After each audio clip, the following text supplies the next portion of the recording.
Oke, assalamualaikum warahmatullahi wabarakatuh. Kali ini adalah berikut penjelasan untuk materi komunikasi efektif pada minggu ketiga, yaitu terkait dengan motivasi dan komunikasi. Ya, penjelasan ini tentu adalah untuk membantu kalian belajar memahami materi tersebut. Ya, materi ini juga dapat diaplikasikan untuk praktikum selanjutnya, yaitu kalian akan mewawancarai mengenai pola komunikasi, jaringan komunikasi di sebuah lembaga. Poin motivasi ini pun dapat dijadikan pertanyaan-pertanyaan wawancara maupun kuesioner kepada lembaga tersebut ya. Oke, langsung saja yang akan kita bahas hari ini adalah motivasi dan komunikasi. Dua istilah ini sebetulnya tentu familiar sekali dengan kita semua ya. Kita lihat apa sih kaitannya. Kalau teman-teman tahu motivasi ya tentu sesuatu yang mendorong seseorang agar berperilaku tertentu gitu ya. Jadi kita tahu seseorang berperilaku, bersikap karena ada yang mendorong dalam dirinya, yaitu biasanya suatu kebutuhan. Oke, lalu apa kaitannya dengan komunikasi? Kalau kalian ingat kembali bahwa tujuan komunikasi utamanya adalah untuk merubah perilaku individu. Ya, jadi kalian bisa bayangkan bahwa dua hal ini kaitannya dengan perilaku manusia atau individu. Sehingga komunikasi tentu diharapkan ditujukan semakin mendorong atau memotivasi seseorang, menguatkan motivasi seseorang untuk berperilaku sesuai pesan yang kita sampaikan. Ya, pernyataan di sini menyebutkan bahwa semakin sesuai komunikasi dengan motivasi seseorang, maka akan semakin besar kemungkinan komunikasi itu dapat diterima dengan baik atau efektif. Ya, sebaliknya, komunikan atau penerima pesan akan mengabaikan suatu komunikasi yang tidak sesuai dengan motivasinya. Oke, sehingga dalam hal ini tentu balik lagi kita harus memahami audiens kita, apa kebutuhannya, apa keinginannya, sehingga kita bisa mengolah pesan kita agar sesuai dengan motivasinya dan semakin mendorong individu tersebut berperilaku seperti yang kita inginkan. Ya, di sini ada beberapa pengertian. Seperti biasa, kalau pengertian silahkan, kalau mau dihafal tentunya saat ujian akan mempermudah menjawab pertanyaan. Tapi yang paling utama adalah tentu kalian paham motivasi itu apa sih? Ya, di sini kita bisa lihat beberapa keyword atau kata kunci dari para ahli menyebutkan motivasi itu adalah ada yang menyebutkan tentu kondisi internal maupun eksternal. Ya, intinya adalah dorongan dari dalam diri manusia, yang kita tahu bahwa dalam diri manusia ini ada, dari sisi psikologi, ada pemikiran, ada jiwa, ada rasa, ya, ada hati nurani. Nah, semuanya itu adalah faktor-faktor yang mendorong. Untuk apa sih mendorong dalam hal apa? Untuk mencapai tujuan tertentu, ya. Membuat mereka tertarik kepada kegiatan tertentu, kemudian, untuk mendorong untuk mencapai harapan dan cita-citanya, ya. Biasanya apa bentuk dari dorongan ini adalah kebutuhan.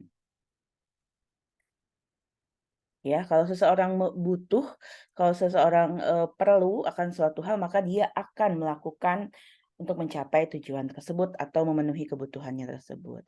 Kita lompat dulu ke sini, jadi sebetulnya apa sih kebutuhan manusia? Ya, banyak sekali, teori kebutuhan atau kita juga biasanya tahu ada kebutuhan primer, sekunder, tersier gitu ya. Sejatinya ini adalah, kebutuhan yang mana mendorong seseorang untuk berperilaku. Ya, salah satunya adalah kebutuhan-kebutuhan yang dijelaskan oleh Abraham Maslow. Ini adalah teori kebutuhan yang paling populer, yang masih sekarang masih digunakan sebagai landasan pemikiran. Di sini teman-teman bisa melihat, hierarki Maslow, kami menyebutnya ya. Kalian tentu membacanya dari bawah bahwa kebutuhan manusia ini dari awalnya adalah tentu kebutuhan fisiologis. Selanjutnya keamanan sosial dan seterusnya. Membacanya seperti ini.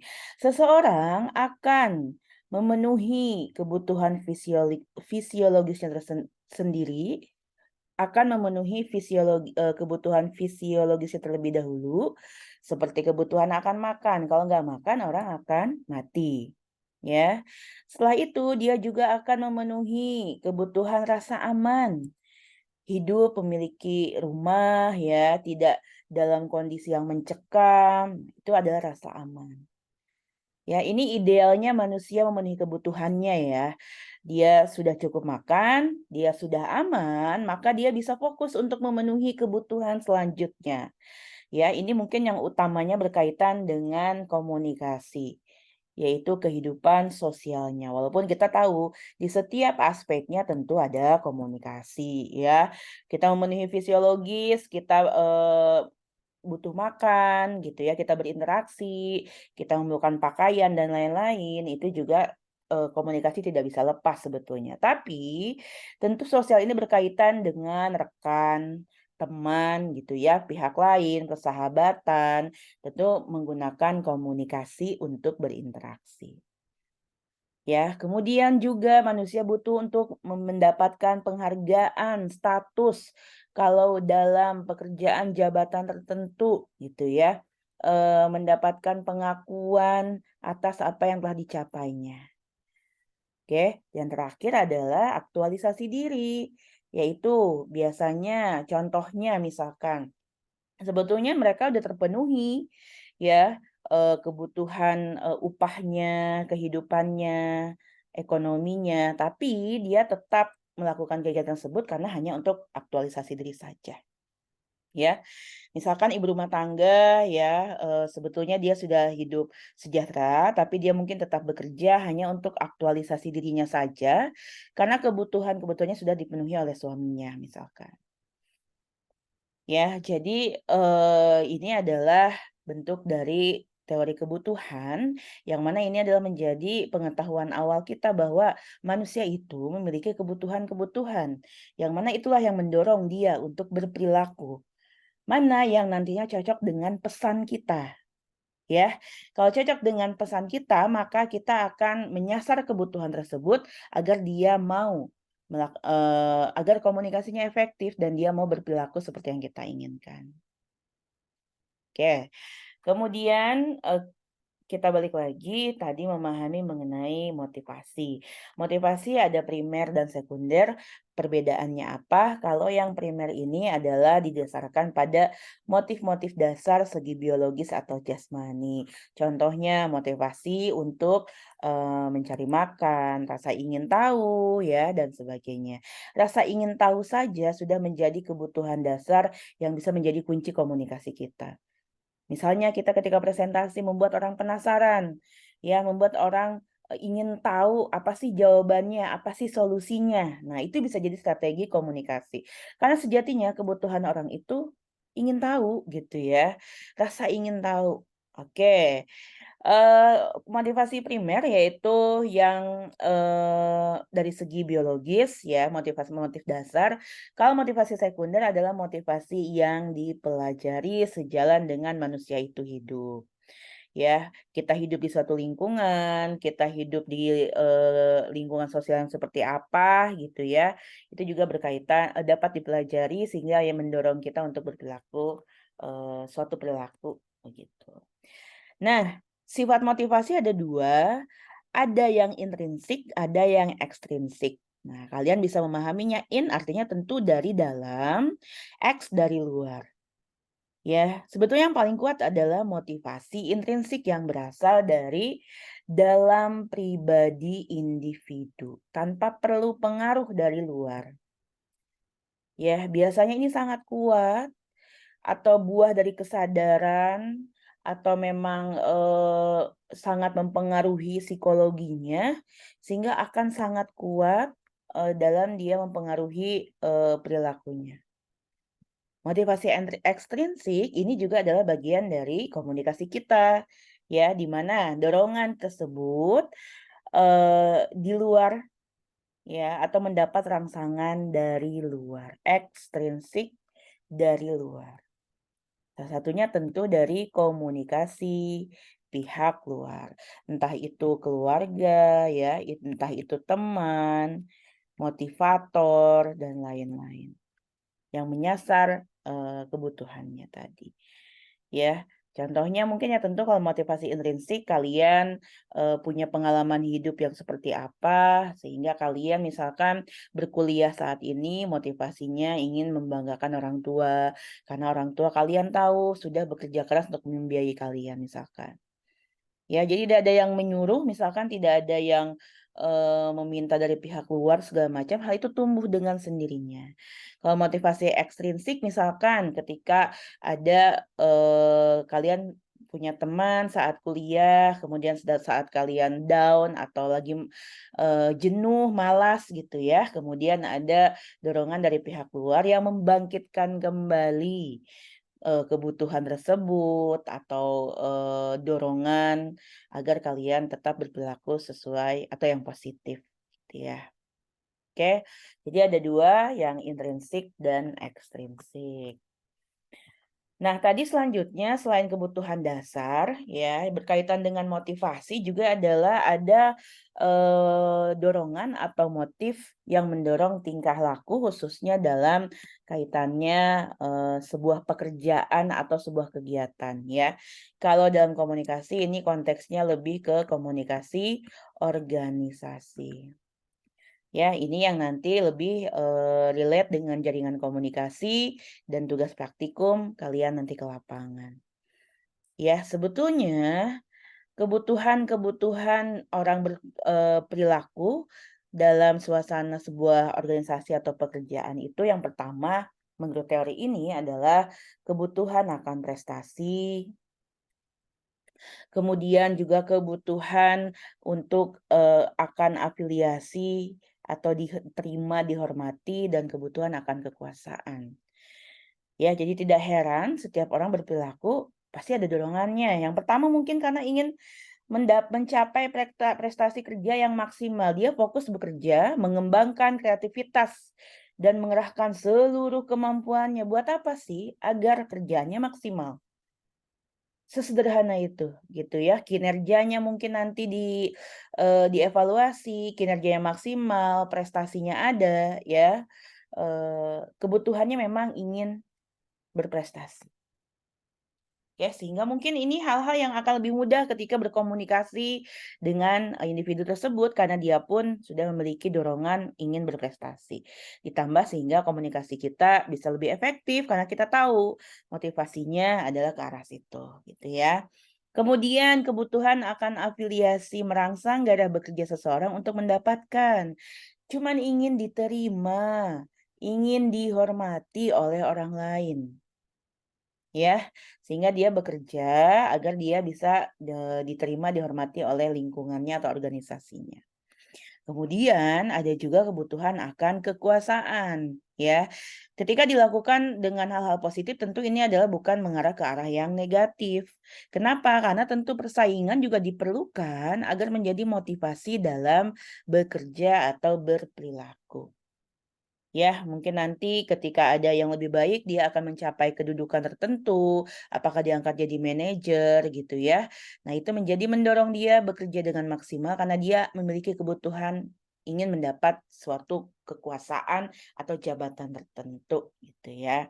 Oke, itu adalah motif khususnya dalam komunikasi organisasi sebetulnya. Nah, jadi, kuncinya apa sih tadi ketika kita, berkaitan dengan motivasi dan komunikasi?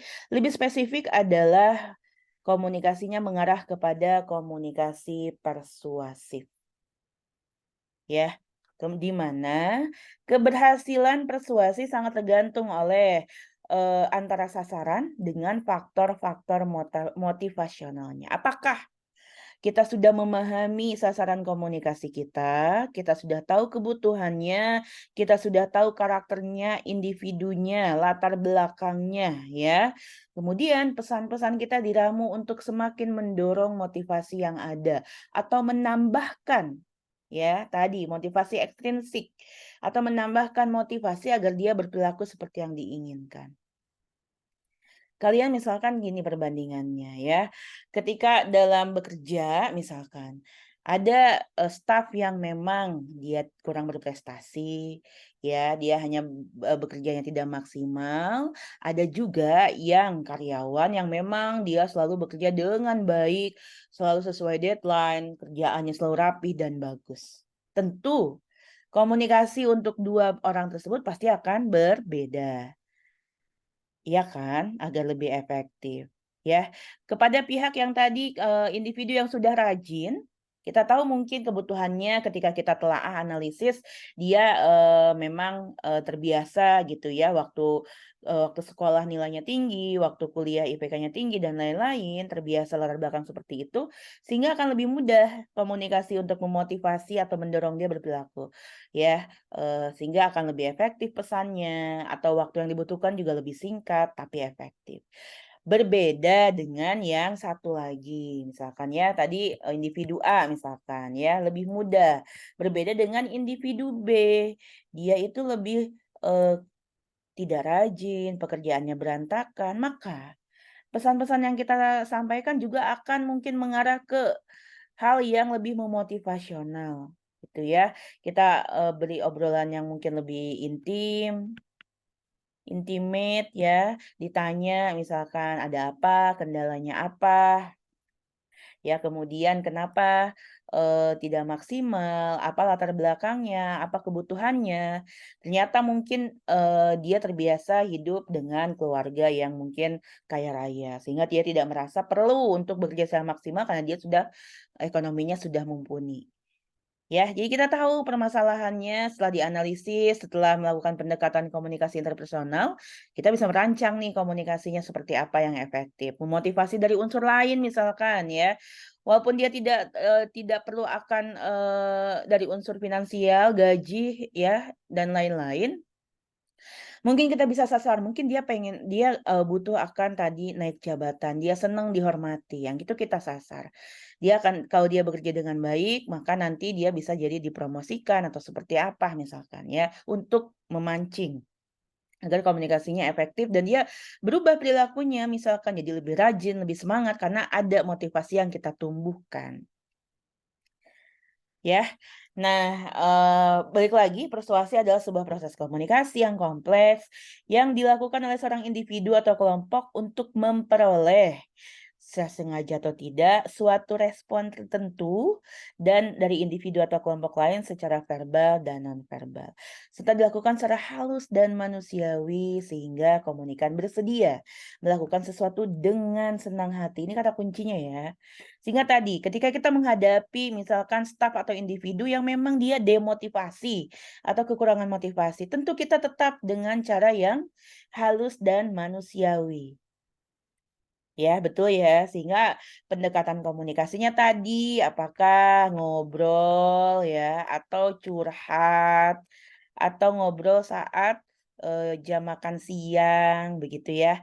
Atau kita, minta bantuan kepada, teman dekatnya, sehingga komunikasinya, multi, tahap. Nah, ya. Jadi tetap dilakukan secara halus dan manusiawi. Kenapa? Karena yang disasar adalah ini, dengan senang hati. Ya, ingat kembali bahwa komunikasi antar pribadi yang efektif itu ketika proses komunikasi tersebut menimbulkan rasa gembira, rasa senang gitu.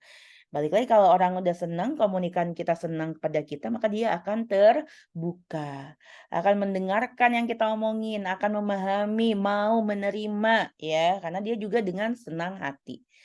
Jadi perlu ditekankan, jangan mentang-mentang biar ini Bu, biar apa, efektif komunikasinya, kita ancam aja.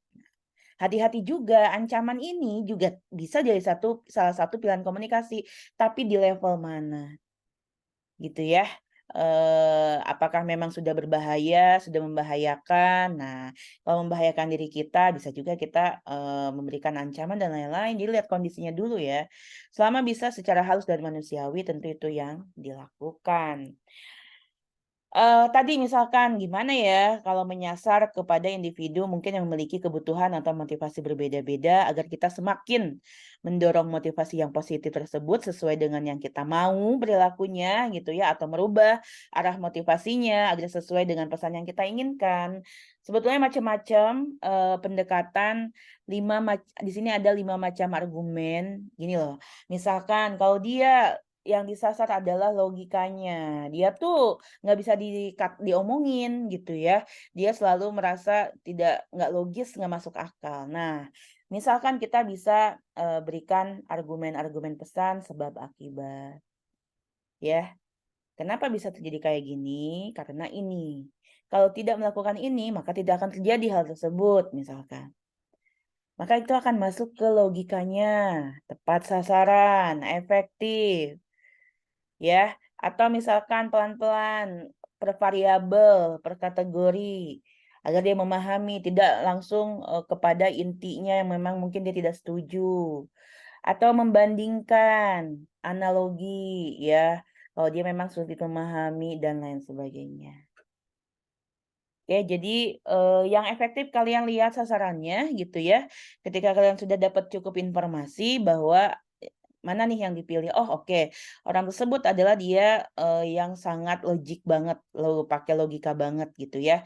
Dia nggak peduli dia suka atau tidak, selama tidak sesuai dengan logikanya dia tidak akan terima pesan tersebut. Nah, kalian bisa menyusun pesannya dengan tadi bukti, sebab akibat gitu ya, atau analogi sehingga dia juga ikut berpikir ya untuk memahami pesan tersebut. Terakhir, yang perlu diperhatikan atau terkait dengan prinsip persuasif. Tadi, selain yang utamanya harus dengan tetap cara yang halus dan manusiawi, ya diutamakan sesuai kebutuhannya ya. Kalau kalian di bawah ancaman atau sedang berbahaya tentu ya itu beda lagi cerita. Kita dalam kondisi yang memang masih bisa dikategorikan normal gitu ya saat menghadapi individu lain gitu. Prinsip yang pasti diingat terkait dengan kegiatan yang persuasif, yang pertama adalah ingatlah bahwa prinsip pemaparan selektif. Pendengar akan secara aktif mencari informasi yang mendukung opininya. Sebaliknya, dia akan menghindari yang bertentangan ya dengan opininya. Jadi, perlunya analisis ketika kita ingin berkomunikasi, cari tahu dulu latar belakangnya. Ya, kalau kita menyampaikan informasi misalkan terkait suatu budaya, kemudian kita tidak sengaja mengejek budaya tersebut, padahal audiens kita tersebut adalah budaya yang kita maksud gitu ya. Kalau kita misalkan lagi ngomongin orang Sumatera misalkan ya, stereotipnya orang Sumatera itu galak-galak ya atau seperti apa. Ya, ternyata di situ dominannya orang Sumatera dan mereka merasa tidak sesuai gitu ya dengan sikap nilai yang mereka pegang atau mereka merasa tidak sepaham, maka dia akan menghindari komunikasi kita akan gagal. Ya, jadi tidak bisa dipungkiri bahwa komunikan juga akan memilih, akan selektif. Kalian pun seperti itu. Kalau kalian melihat individu atau komunikatornya tidak meyakinkan, kalian juga tidak akan mendengarkan, atau ketika didengarkan kok enggak sejalan ya dengan prinsip kita, atau mungkin lebih ekstrim lagi, kok nggak sejalan dengan agama kita. Ya pasti kalian juga kita manusia akan defensif menghindari informasi tersebut. Ya, makanya agar tepat sasaran, kita melihat dulu nih audiensnya siapa gitu ya. Sasaran kita siapa. Yang selanjutnya adalah yang perlu diingat prinsip partisipasi. Kalau tadi selektif, kalau sekarang partisipasi. Persuasi akan berhasil bila halayak berpartisipasi secara aktif. Contohnya, misalkan dalam presentasi, ya, libatkan baik pembicara maupun pendengar.